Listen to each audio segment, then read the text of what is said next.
Unscripted Game Revision, where we cover topics related to content creation, gaming community.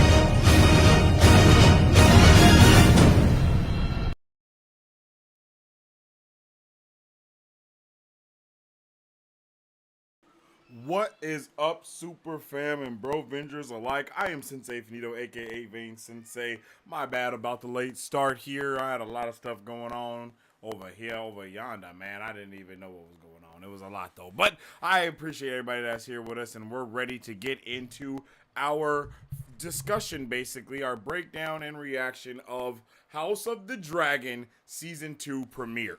Yesterday we did watch. Wait, let me just start this off right. If you guys haven't already, make sure you drop a like and a share on the stream because it helps out tremendously around these parts. You can also follow us on social media at Marvel Bros to stay up to date with all things Marvel and everything pop culture. You can also follow me on social media at Sensei Finito to stay up to date with all my thoughts, theories, and opinions on whatever particular thing I may be partaking in at that particular time. And of course, you can check out that weekly podcast wherever you check out your podcasts at, ladies and gentlemen. Yesterday we had Battery CEO back here with us, checking out the season premiere for House of the Dragon season 2, and it was fantastic to say the least. I had a really good time checking out the episode the other day. And I think everybody is probably gonna be either everyone had a good time or everyone could have had a good time. I'm not sure which one just yet, but we're gonna get into all the fantastic goodness here in just 1 second. Just give me one moment, please.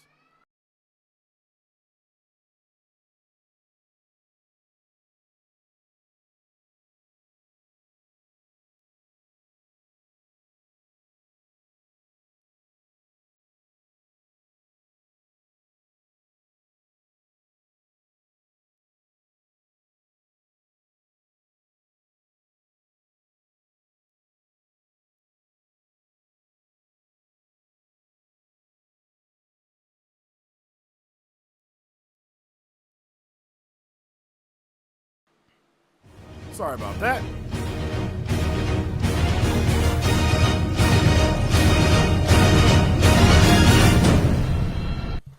All right. I am Sensei Finito, aka Vane Sensei, and welcome to Marvel Bros, where we discuss all things Marvel and everything pop culture. And today, we are going to be doing a breakdown and reaction for none other than the season 2 premiere of House of the Dragon. I had a wonderful time with it. We had Battery here with us, and we were checking out that episode yesterday, and it was just magnificent to say the very least. We had a wonderful time with the season premiere. We really couldn't believe how like they went all in with it. Honestly, they went all in unequivocally with with this first episode, and it was I just could not believe it. Like I couldn't believe it. It was really. We have watched a lot of shows here on Marvel Bros, and there are a lot of there's not too many times when a show you can noticeably tell that they put in so much more love. It's happened a few times, but not a lot. But this season premiere, let us see a whole. I don't know if a whole new side is the right word, but it let us see this world just continue to grow and for the threads to continue to be sewn, mind you. And I mean, we got that new opening intro with threads being sewn. It was just a really good episode, just filled with lore, filled with world building, filled with a whole bunch of craziness, just wackiness left and right, and I just could not believe it. I was really pleased with what we got from the first episode. I believe Battery was really pleased as well. We both were. I'm like we both gave it a 10 out of 10 because it was just such a good episode. It started so well. It established so much right off the bat. And all of that was something that we just were really excited to see, and something that we weren't really ready to see either. Like we knew the season was going to be good, but it was better than we could have ever imagined, and that's something that we were very pleased about. And man, I mean, I can only imagine what we're going to be getting in these next couple of episodes as well. But yeah, I love me some of this hot House of the Dragon. Like it was a really good season that we got to see here. No idea what we're going to be getting next season by any means possible, but whatever it is, man, it's going to be fantastic. They're probably going to be really doing the damn thing. I wouldn't be surprised about it at all. Oh, snap. No, I didn't want that. I would not be surprised about that at all, for real, for real. So, let me see. Let's modify that. There we go.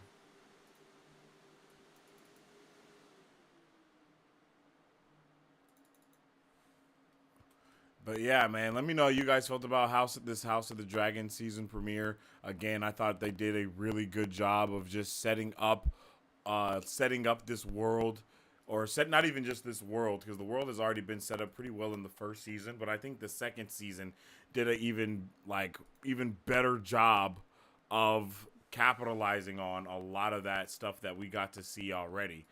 And man, like the way we start the episode to when we end it, it was mind-boggling. It was unbelievable. It was magnificent. But like I said, we are going to be checking out Emergency Awesome's not reaction, but breakdown of this episode, because I think he did a really good job. I don't think New Rockstars has put theirs out yet, because they're probably going super in depth with it. Actually, it might be out right now. Let's see.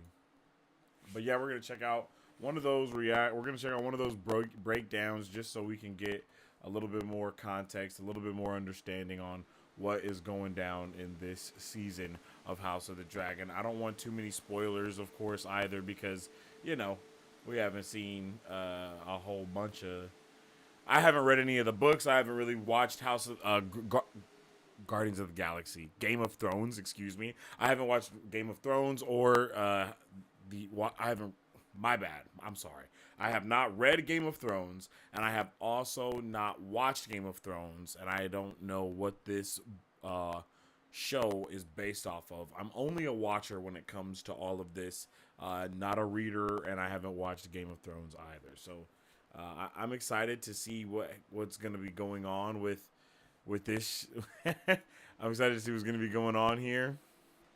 I'm pretty sure it's going to be some good times, some betrayal times, and I'm here for all of it.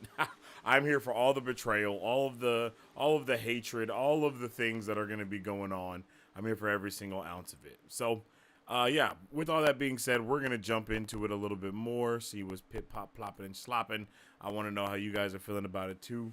So, let's get it. Let us get it cracking.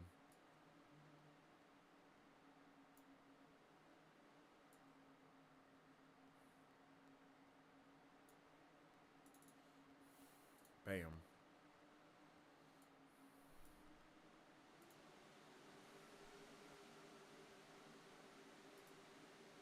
Boom. Let's grab the headset, throw the headset on.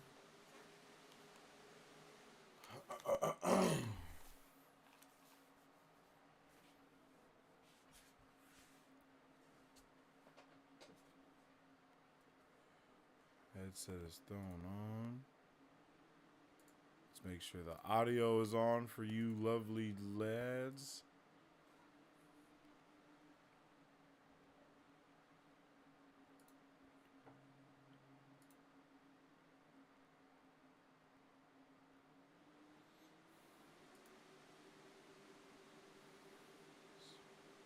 There we go.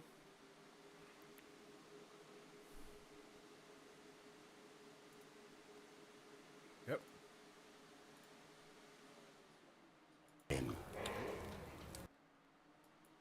You're to find and slay the Prince Aemon Targaryen. What if we can't find him? Welcome back, everyone. It's Charlie. House of the Dragon Season 2 is finally back. This will be my full Episode 1 video. Who is ready to commit some war crimes this season? Seriously, they started off with one of the most WTF moments from the books they could have. Like, they wanted to start off with a banger, wasting no time. There are a ton of Easter eggs and references, so we'll break it all down. If you're brand new to the channel, I'll be doing videos for all the episodes this season, just like I did for season 1 for the main show. Be sure to subscribe to get everything. Also, because a lot of you have been requesting it, I'm bringing back face cam for a lot of these episode videos. Pay no attention to that Magneto helmet. George R. R. Martin said it's period accurate. It could totally stay. Videos. Pay no attention to that Magneto helmet. George R. R. Martin said it's period accurate. It could totally stay. Matt Smith also just revealed they're going to be filming season 3 later this year, so hopefully they'll get it out faster rather than later. The actual episode title was A Son for a Son, which is clearly a reference to Daemon's line during the episode where he orchestrates the events that will become known as Blood and Cheese in retaliation against the Greens for the death of Lucerys. R.I.P. to him and R.I.P. to baby Jaehaerys. The show made a couple changes to the way Blood and Cheese goes down from the original Fire and Blood books, but that's the whole vibe of the show itself. It's meant to provide extra context for what actually happened, like the truth of history versus the Fire and Blood book, which is a third-party account written by Maester Gildain in Mushroom from his accounts, which are often unreliable. Ryan Condal also revealed that when he was working with George R. R. Martin, the way that George R. R. Martin described the Fire and Blood book is that it's more of unreliable narration and very green-leaning account, which is why it portrays Rhaenyra in very poor light during times in the books. Apparently the Maesters, not real big fans of Rhaenyra. But ultimately, the events of Blood and Cheese go down the same way the ultimate death of Helaena and Aegon's son, Jaehaerys. And since the show is meant to be the truer version of events, the full context we get for Blood and Cheese is that originally it was all about getting Aemon's head for Lucerys, getting revenge against Aemon by killing him. But when they actually came to do the deed, sneaking through the Red Keep, they couldn't find Aemon. So instead, Blood and Cheese, who already kind of messed up in the head, like already pretty mad, just decide, well, she's good enough, these babies are good enough, we'll go for them. He asked for a son, we'll give him a son. This actually flies in the face of the long-held belief, based on the books that we've had up to this point, that Daemon and Mysaria specifically ordered that it be one of her children. So it kind of makes Daemon and the Blacks seem slightly less despicable. They didn't want things to go down like this, but this is the way it happened, which is also similar to what happened with Aemon and Lucerys during season 1. He didn't try to kill him like it was an accident, but that's not what Aemon says when he comes back to the Red Keep. The Dance of the Dragons, just in general, not just season 1, but season 2, future seasons, is mostly about a bunch of different people inside the family doing terrible things to each other. You're not really meant to truly align with any one side, but based on the way things go down episode to episode, particularly this episode, they really do want to sympathize both sides in different ways more. Like they want you to sympathize a little bit more with the Greens after what happens in this episode. That will not always be the case, though, because what happens in episode 1 basically drives everything that happens later this season. Like, it's all about retaliation, escalation on both sides. One of the first major changes everybody will recognize instantly for season 2 is that they changed the entire intro scene. Now, instead of the model of the Valyrian freehold with the blood flowing down to represent the Targaryen family tree leading from Aegon the Conqueror, like the blood of ancient Valyria, it's a tapestry you'd see hung on a wall depicting the actual, more literal family tree, like the ones they'd hang up around Dragonstone, the Red Keep, before Alicent found religion during that time jump and got rid of all their Targaryen paraphernalian designs all over the Red Keep. One of the funny details the showrunners revealed during season 1 too is that Viserys, because he was such a nerd for Targaryen and Valyrian history, is that a lot of the tapestries that he had hung around his room particularly were dragons getting out, like humping each other. As you can imagine, Alicent, not a huge fan of dragons humping each other everywhere she looks. The whole reason they said they changed the intro this significantly is because each time during season 1, they'd only update the Valyrian freehold model when somebody new was born. And up to this point now, season 2 going forward, nobody else is born essentially. Like everybody that was going to be born has already been born. So we wanted a better way to visualize the family tree together in changing that episode to episode. They really only give us a taste in this episode, but they wanted to remind you about the White Walkers, the Night King, the Long Night. Good but if the show winds up That's what I'll say is this show did a wonderful job of like being like, hey, don't forget any of these things that we have talked about from season 1 or any of these other things that are going to be continuing on in this going for, say, like 4 seasons. They probably just stay with the tapestry intro and change that when people die. During the original show, they changed the intro episode to episode, mostly based on where you went because it was a literal map representation. Personally, I think that the original show intro is still peak. It has not been topped yet, but the intro for House of the Dragon Season 1 was still pretty cool. You guys can let me know which intro you prefer. overall. For the most part, the tapestry itself follows the same logic as the original Valyrian Freehold 3D model with the blood. Like, you start with ancient Valyria, the doom, like you see all the dragons here, the death of the dragons, the 14 flames blowing up, the doom of Valyria, essentially. Daenerys the Dreamer getting the dream, Aenys Targaryen taking his dragons, all of the Targaryens' holdings, and going to Dragonstone before the doom goes Crazy down. name.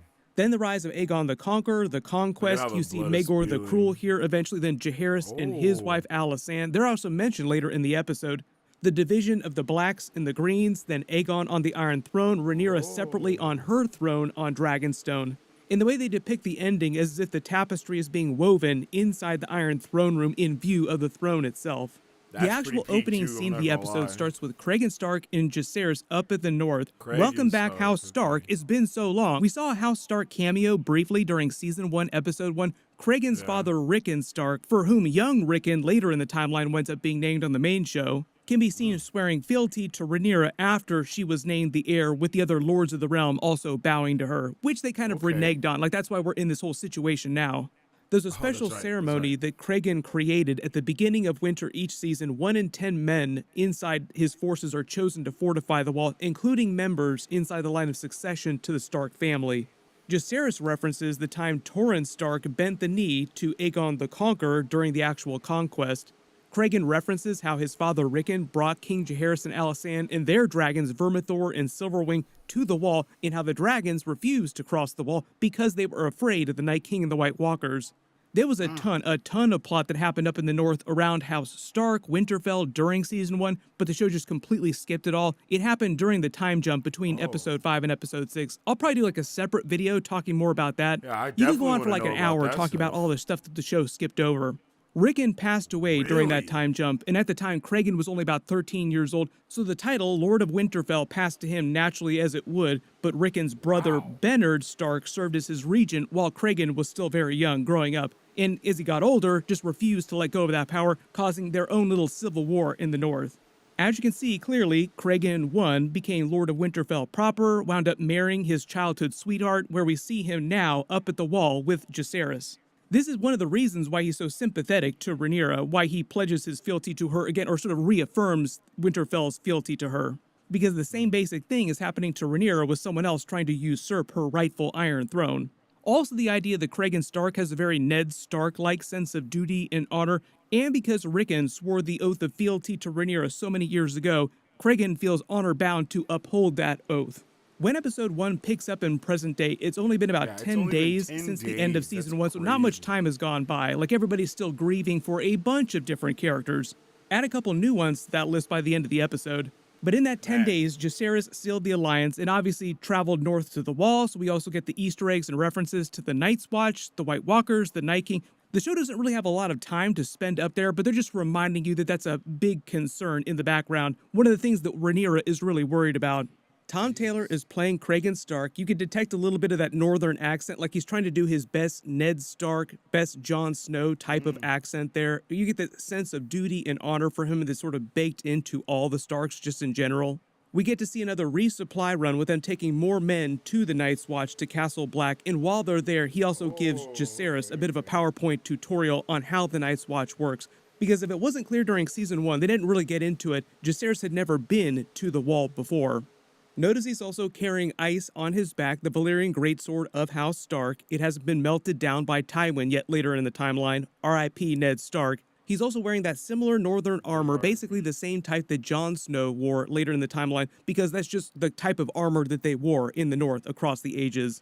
We see the direwolf sigil in the middle of his chest, and while he's giving this big speech about honor in the Night's Watch, they're also playing some of the theme music from House Stark in the main show. It's a slightly different version, like Ramin Djawadi updated for this episode, but it's meant to evoke a lot of the vibes of House Stark from the original main show.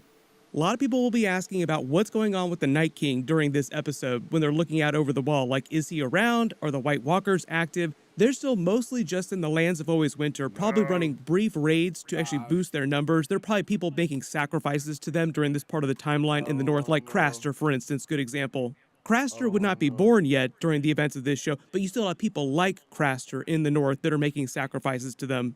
And generally, one of the reasons why the Night King was not because there's a very important event that will happen during the events of this show and future seasons that we'll talk about because it'll involve the small folk in King's Landing, but it's probably the major reason why the Night King just waited a hot minute until that big event happens before he started marshaling his forces again. You have to remember the dragons are fire-made flesh. They're like nuclear weapons, and right now the Targaryen family has many of them, even though they're in the middle of this civil war right now. So if the Night King and the White Walkers were to suddenly show up at the wall to try and break through, they fly all their dragons up north, unify, civil war is over, and they waste the Night King easily. He knows this, that's why he's biding his time. Winter is coming. In winter it'll cover all you see, and all memories of warmth will be forgotten. We also get a chance for a callback to the whole idea that winter is coming in the long night on the main show. We will see plenty of House Stark in future seasons. They're a much bigger part of the story later during the Dance of Dragons.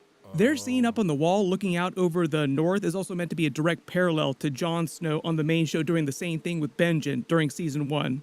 There's a lot of book plot of things that Jacaerys also did while he was up in the north hanging out with Craig and Stark. Like, they became real bros. He supposedly got secretly married to Sarah Snow, his bastard sister, Cragen's bastard sister. There's a lot of rumors about him having a love child with her, but the show doesn't have a lot of time to actually spend on that. So I'll probably add that to one of my bonus videos later this week and talk about it a little bit more.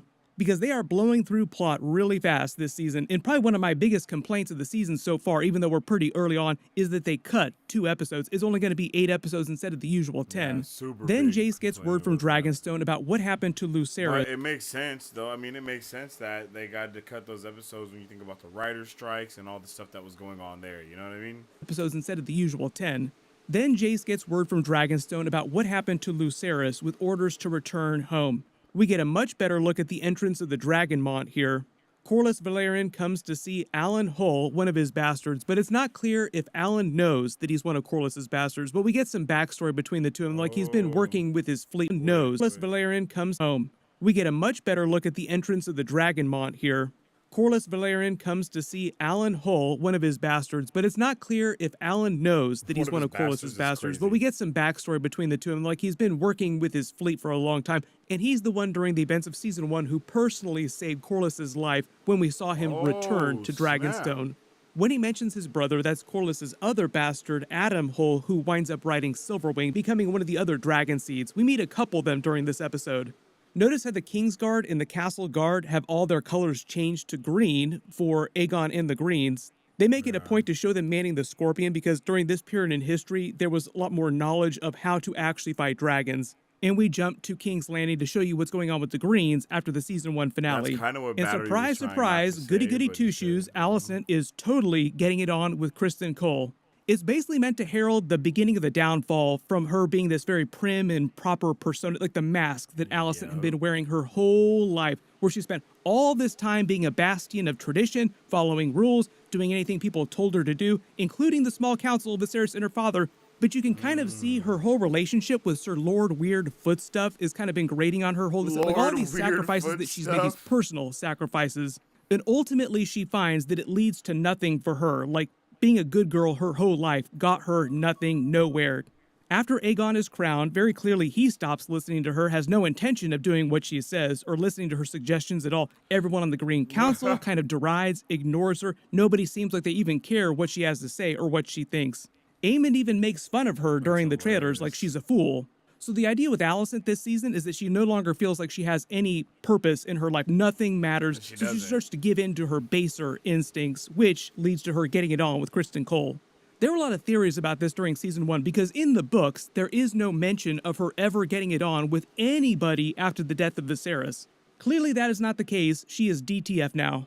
And even during season 1 up to this point, it seemed like Kristen Cole had been simping for her ever since Rhaenyra turned down his offer of running away to Essos together. Like he's been punishing her ever since on a low level, like holding this grudge against her. You kind of saw this weird relationship forming between the two of them, but I don't think that she ever actually did anything with him until very, very recently. Like episode 1 here is probably the beginning of them getting it on.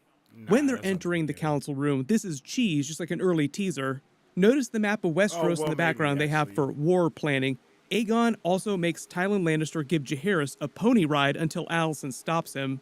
We find out Rhaenyra's blockade using Corlys's ships is causing food shortages in King's Landing, which will cause problems with the small folk later this season. That'll One of become my more important favorite later. things Like that you we see all got the to riots see. during the trailers. That's what that's about. They also mention the Greyjoys, like they're bringing the Greyjoys back into the story, as Dalton Greyjoy, the Lord of House Greyjoy at this time, might become the Green's master of ships. We see that Aemond is also obsessed with Harrenhal, just like Daemon. He's also got a picture of it on his wall. Alicent runs afoul of Lord Weird Footstuff, who clearly knows that she's getting it on with Kristen and Cole, and he's killed all their enemies inside the castle who supported the Blacks. It also seems like insane. later he's the person to give Whole lot of Aegon the lore, idea BZ. to fire It's Otto Hightower crazy. as his hand of king. When Aegon enters the Iron Throne Room to answer all the petitioners, this is Martin Rain announcing him here from House Rain. Remember, Reigns of Castamere, but that hasn't happened yet. That doesn't happen till closer to the events of the main show, before the events of Season 1. House Rain rebelled against House Lannister. They're one of the bannermen to House Lannister. So he basically killed their entire house. And thereafter, what would happen is that for intimidation, he would play the Reigns of Castamere song so people would just get freaked out because they remember what he did to House Rain. Inside the throne room, you can also see in the background, they're building King Viserys' statue because around all the pillars you see guy, statues King depicting all the Viserys. previous kings of the Targaryen family back to Aegon the Conqueror. We meet Hugh Hammer, who's one of the Dragon Seeds. He'll be important later this season. He's a blacksmith working in King's Landing. They just want to set up the idea why he's dissatisfied with the crown, why he might be willing to support Rhaenyra eventually. The showrunner said this season, just in general, they're focusing more on the plight of the small folk and the way that they react and handle everything that's happening within the Dance of the Dragons, like how it winds up affecting them and how pissed off they get at all the royals on both sides. Then we finally check in with Rhaenyra post-Lucerys in the finale, and she looks like about 10 bucks. Like she has not rested at all in the past 10 days, except to pass out on the beach, spending all that time looking for his body, just going mad with grief. Emma Darcy's performance in this was amazing. Probably going to wind up winning an Emmy for this, or at least getting nominated. I'm telling Jace you. winds up returning. They have their very emotional reunion where they have a good cry together, and he tells her that he's secured the North for her. This is still pretty early days for her. Like, remember, it's only been 10 days, so slowly she'll begin to think about actually making war against the Greens. All those extra troops from the North, and the North has a large number of forces, are going to come in really handy, especially the forces from the Vale. They introduced Aegon's son Jaehaerys in a bigger way than they did during Season 1. Like, this is the second time we've seen him, but they had to recast the child actor just because kids grow so fast. The show's playing a couple dirty tricks here to get you to care about his character even more before they give that big rug pull where they wind up killing him during the episode. Like, we see what you're doing. We watched the Red Wedding. We know how this goes. We learn that Alicent is furious with Aemond, horrified at his actions, even though Aegon still wants him around. The rest of the Green Council seems like they don't care that much either. Like, one of the big changes or additions to the book, too, is how Aemond tells the story of what really happened during that finale. He basically plays it like he killed Lucerys on purpose, knowing that if people think that he did it on purpose, he'll eventually become the most hated and potentially feared man in Westeros because he's also riding the most powerful dragon. His whole quest is to become the greatest warrior, the most feared person, the most powerful Targaryen in the realm. He also feels like he should have been king, not Aegon. Like he's the person that wants it, whereas Aegon is like full Jon Snow, I don't want it. This is also one of the reasons why Aemond is so obsessed with Daemon, because currently Daemon has the reputation of being the most fearsome fighter in Westeros because of his past deeds in the wars that we saw during Season 1. Also, Aemond, notice, is an anagram of Daemon. So the show's sort of setting them up as two sides of the same coin. Like they're very chaotic good, I would say. Not chaotic neutral, because they do advocate for both those sides, and they both do think that they're doing the right thing for their sides. But they're the ones on both sides of this that are pushing each side further and further towards Civil War, the actual Dance of the Dragons, whereas a lot of people on both sides don't actually want any fighting to go down, particularly Alicent and Rhaenyra. So basically, they're the ones that are making things way, way worse than they need to be. But also, as we see, Aegon himself starts to go into full Joffrey mode when he lets on that Alicent, Otto Hightower, the Green Council, will not be able to control him the way that they thought they would. Kind of the same vibe as Cersei never being able to control Joffrey. Only Tywin can control Joffrey, and that's because Joffrey was terrified of him. And there's not really anybody like that here at this point in the timeline that Aegon is terrified of. As you can see, he is a very, very crap king, like a feckless king. So a lot of them, like Otto Hightower, Alicent, start to regret what they did, putting him on the Iron Throne. Like, maybe we should not have done that. We get another dragon dream from Helena Obviously. Targaryen, who became famous for telling the future during season 1, even though nobody listened to her or understood what was going on. Maybe Viserys, though, like they didn't have any scenes together where they showed it on screen, but I think the idea is that Viserys thought of her as his favorite child and knew all about the dragon dreams. When Aegon clocks her acting strange, he mistakenly assumes she's worried about the pending dance of the dragons and what Rhaenyra's side is going to do, but she's actually afraid of, quote-unquote, the rats, and that's her foreseeing the events of Blood and Cheese, because Cheese was a rat catcher working in the Red Keep. That's how he knew about all the secret passageways. They juxtapose this scene of Alicent in the Sept saying prayers for all the people that she's lost, along with Rhaenyra holding the funeral for Lucerys. When she mentions Allery Florent, that's her mother. She's part Florent. The other candle she lights obviously for Lucerys because she is sad that he died. During the burial for Lucerys, though, the reason why they're just burning clothes is because there's no body that she found. They only found Arax's wing, so they're burning clothes in remembrance of him. And then we get more context for how the actual events of Blood and Cheese go down. Daemon wanted to kill Vhagar to remove the Green's greatest weapon, which is a pretty sound plan. You can see from his conversation with Rhaenys, like he very clearly wants to take the Iron Throne by force. The way that Matt Smith described his character this season is that Daemon, over this period, like since the time jump, since the last major conflict, has grown fatter, lazier, and slower, and it's slowly causing him to unravel. You can kind of see that it's also creating tension between him and Rhaenyra, so you have like a Daemon versus Rhaenyra situation developing. And at least at this point, Rhaenyra isn't ready to move to open war. She wants to try and prevent as much fighting as possible, but she does want revenge for what happened to Lucerys, so they do come to the arrangement that it will be Aemon, like, get me Aemon's head. Welcome back Mysaria, who's also Rhaenyra's new Mistress of Whispers, like basically Varys' position on the Black Council here. She helps them plan, like there are many ways to fight a war. Notice another big change from season 1. They fixed her bizarre accent. That was probably one of the biggest complaints of season 1, if you could call it a complaint.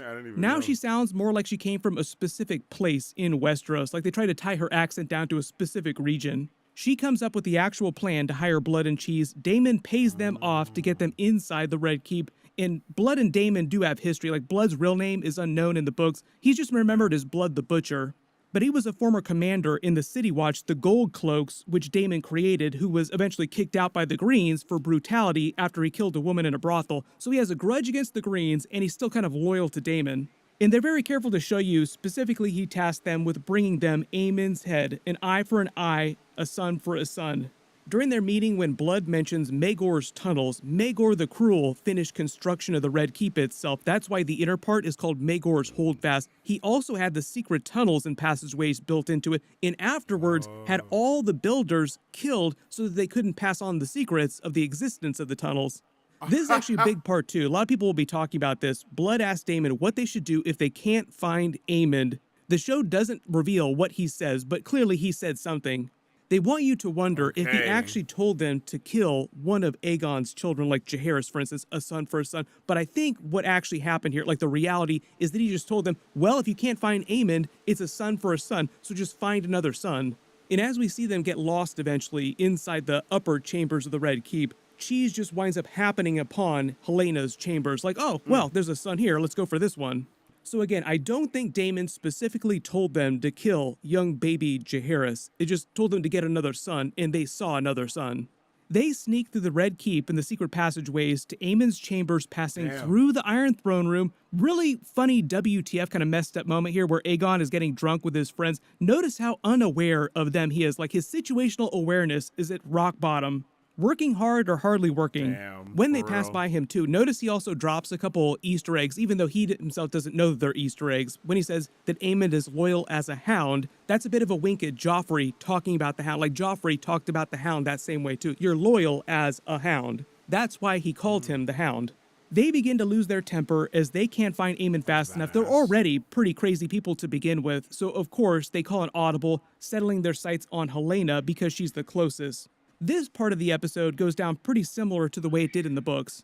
They force her to choose. She chooses Jaehaerys, who they then kill. R.I.P.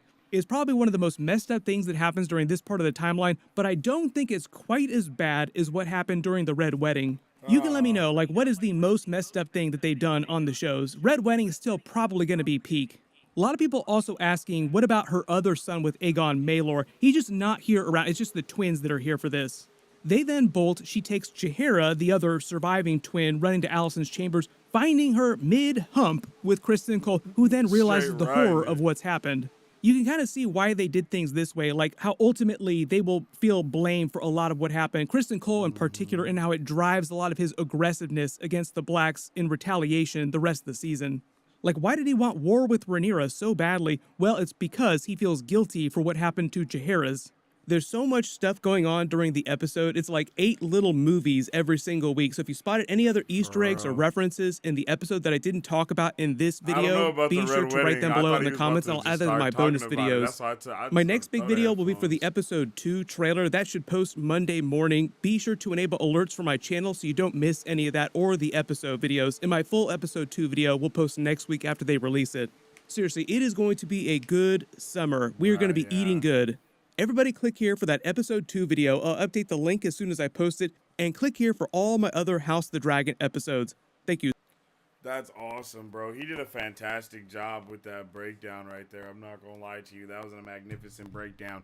This show is magnificent. I think they've done a wonderful job so far. Like, just kind of, like setting up everything, man. I don't know where we're going from here, but I'm so excited to see everybody just going in all-out war, fighting each other tooth and nail.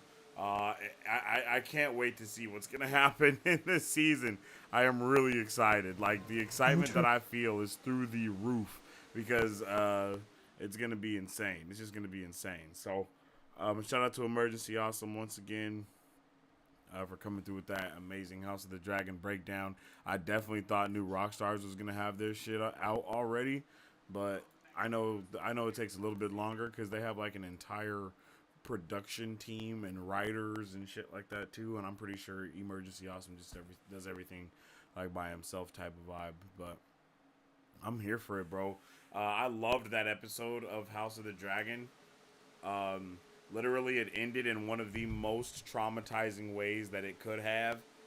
That's something I really was not prepared for, was just to be straight up traumatized by that episode. But hey, it is what it is. It was one hell of a way to start the show. And again, I didn't even know. I'm not a reader. I'm just a watcher for this series, so I don't know a lot about any of the other stuff that's going on, including like the Red Wedding, since I haven't watched that show either. You know what I mean? Like I haven't watched a lot of these things, so yeah, I'm pumped. Excuse me. I'm pumped to see where we go from here with this show. All the characters, Aegon. I think Aegon is gonna have a huge turn. He was already he was trying to be a sort of a good dude, a good dad, a good king, you know, kind of take your son to work day type of vibe and all these things, but it just didn't happen that way, you know? It did not happen that way, and it went down, bro. And Blood and Cheese are literally Beavis and Butthead, and it's like, yo, like, wild. Ooh, buddy, just go watch that clip. Red Wedding was insane. Nah, I'm not watching nothing, buddy. You know I'm not spoiling it for me, my guy. I'm gonna wait until I get to it in the show, brother. You know how I do. I ain't watching it. That's why I literally was about to, I can't hear you. You feel me? I was about to go there. But, hey, man, I think this show, yeah, House of the Dragon, Season 1 was already, they already set a bar, an incredible bar. And I think Season 2 is off to, you know, meeting that bar right off the bat. Because, I mean, Season 1, they definitely set the bar in the first episode. So it's only right that they do the same thing again in this episode. You know what I mean? So, again, I'm here for this. I'm here for all of it. We will be watching the next episode next week, well, on the next Sunday at 5:30 p.m. PST. So make sure y'all are here and got those notifications on and everything. We got all the videos scheduled. This week will actually be a jam-packed week of more amazingness, which I'm excited to get into. We have, like today, we're doing our House of the Dragon discussion. And then tomorrow, we're going to be doing the Acolyte watch party and review at 5:30 p.m. PST is when we're going to start that. And then we're going to be doing our full book review for The Great Hunt, The Wheel of Time. That's for our From Watcher to Reader season finale. And then we'll be doing the Boys watch party on... that's both on Wednesday, the book review and the watch party. The watch party starts at 11:30 p.m. PST, unfortunately, because they decided to change the time. And then we're going to do some Cap Scoop Central stuff on Thursday. And then, like I said, next Sunday, we're going to have that next House of the Dragon watch party, which I am excited to get into. And I hope you guys are excited to get into all the Bane-tastic things that we have in store as well. And with all that being said, I appreciate each and every one of you for tuning in today. I'm sorry I was late and stuff. I had a whole bunch of stuff going on. I was not prepared. I will be prepared for all the other lives that we got going this week. So yeah, I hope to see y'all at any other stuff that we got going. And until then, as I always say, if you haven't already, make sure you drop a follow, drop a subscribe. Go check us out on all social media platforms at Marvel Bros. Save with all things Marvel and everything pop culture. You can also follow me on social media at Sensei Finito. Save with all my thoughts, theories, and opinions on whatever particular thing I might be taking at that particular time. And you can also check out that weekly podcast wherever you check out podcasts at. Okay, type in Marvel Bros in the search bar. Listen to it. Let us know how we do. Give us a little review. Ooh, ooh, ooh. You know what I'm saying? But with all that being said, man, I appreciate each and every one of y'all. I appreciate everybody that's going to watch it on the replay. Shout out to Mike Beasley for being in here. And I hope to see you guys on the next one. As I always say, stay awesome, stay nerdy, and don't forget to stay marvelous. Excelsior. If you guys would like to support Marvel Bros, all you gotta do is visit our website at www.marvelbros.com and buy some merch. Represent the superfan. Or you can join our Patreon to get early access to content, patron-only scoops, giveaways, private Q&As, and those sacred watch parties. We appreciate you guys. We'll catch you on the next one. Excelsior. On today's pop culture news update,